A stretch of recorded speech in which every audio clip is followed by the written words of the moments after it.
Hello ladies and gentlemen, welcome back to another Cryotic Flame video. This time we are playing Starfighter Assault on Ryloth.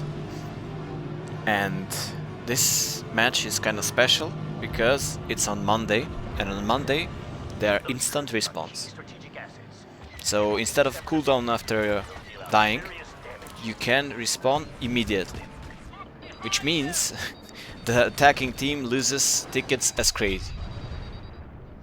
So it will be very important for us to push the objective as quickly as possible. But for some reason, the enemy team are quite ready for us. They even caught me outside of the map. Usually that doesn't happen. So those two people over there are hunting people outside of the battleship. So we need to take care of them. And also this one. Not sure why the enemy team is so confident in themselves. But whatever. We destroyed the interlopers. And now we focus the objective, as I said, because we don't have too much time. As you can see, the match has only started and we lost 31 tickets. Incredibly difficult. So I need to stay alive and attack the objective as much as possible. This match I don't have the Yazam Mush with me. He was very busy these last few days, so I played out by myself, so I cannot coordinate with anybody to, focus the objective. So let's see what happens. And that's a great seismic charge by Boba. This map actually is quite good for Boba because he can hide behind the battleship and drop a seismic charge right on top of the light cruiser and damage the light cruiser and destroy everybody that's targeting the objectives. So I need to take care of Boba as soon as possible because it's very dangerous for us. So there we go, he's down.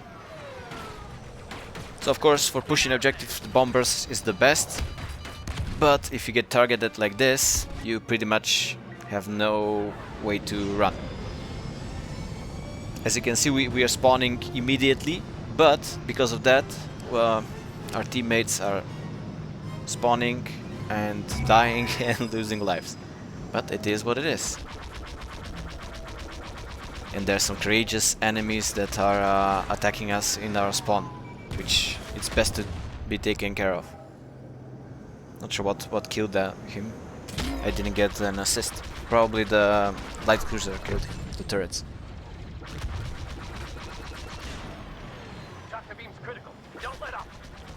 So, Poe, as I said multiple times, is very good to start off the matches with, because you get 100% of the battle points.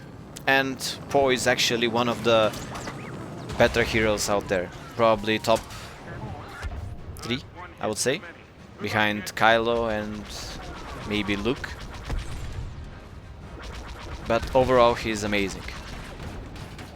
His Black Leader ability, on number 2, no, on E, is supposed to mark the enemy somehow and do extra damage. Everybody in your team does extra damage.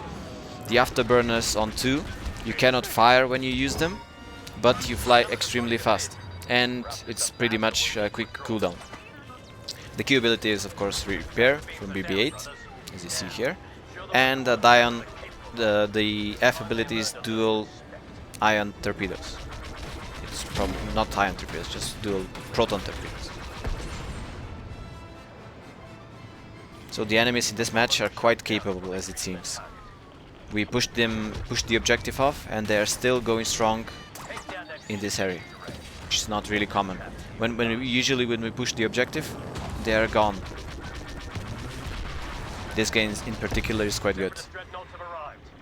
Not anymore. He had Kylo, and this guy as well. So we got through the first objective, and now we need to get to the second objective. As I said, we are slowed down by the fact that the enemies are still in our spawn. We destroyed them, but they took at least 25 lives while we were doing that.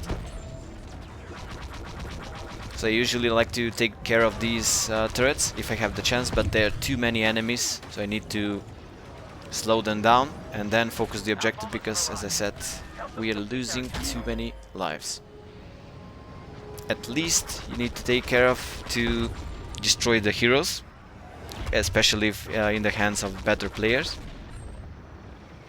And every time your torpedoes are off cooldown, you need to strike the objective with them, because they do massive damage to objectives, especially if they're upgraded. In PoE, I don't think I have the card improving the torpedoes, but still they do massive damage, because I didn't see that. I actually didn't see that.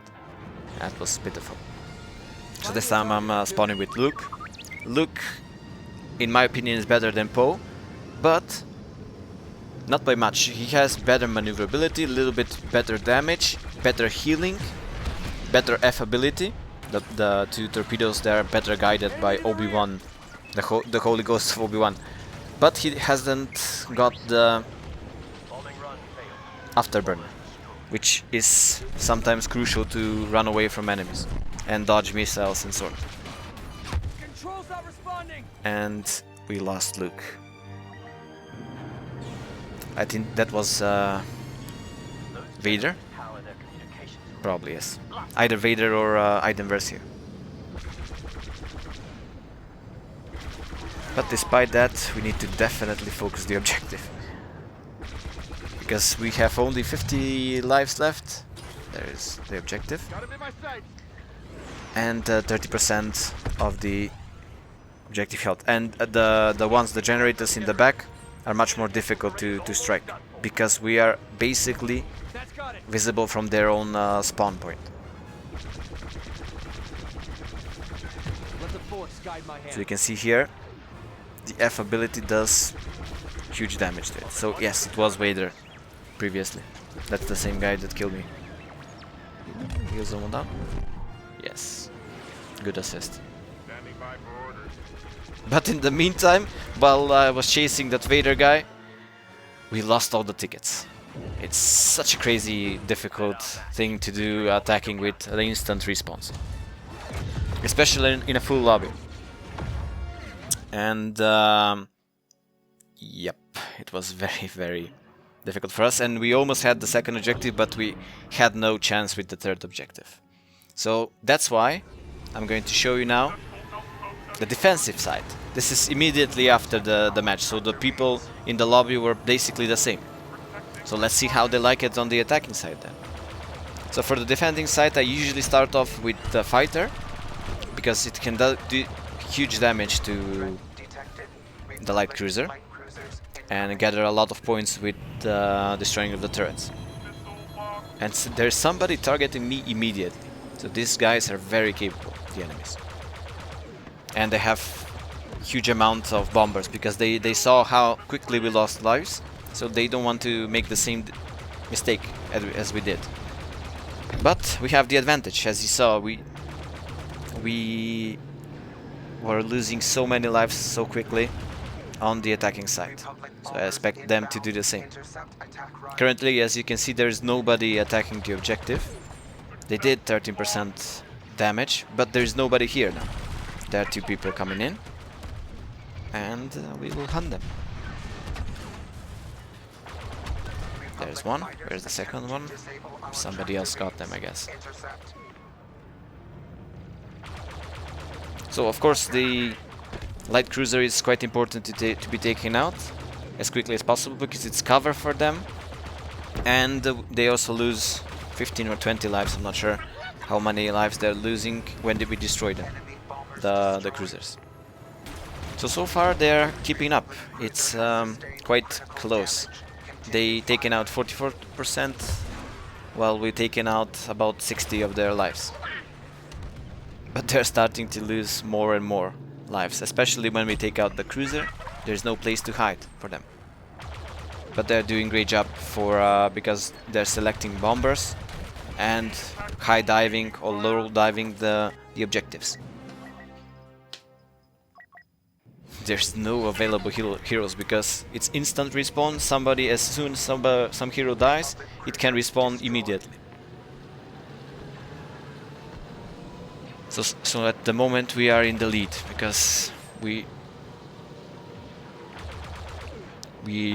taken out more of their lives as they as opposed as they taking out the objective. So it doesn't look good for them.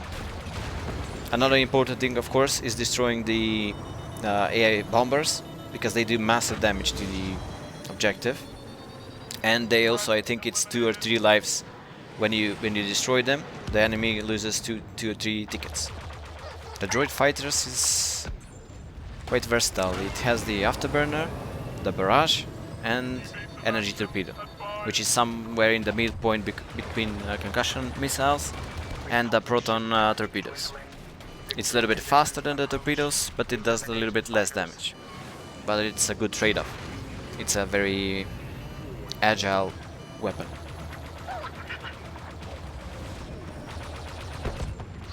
And of course it's perfect to be used. They lost so many lives at once there. So they got taste of their own medicine. They even lost on the first objective. And some of them even reach quit.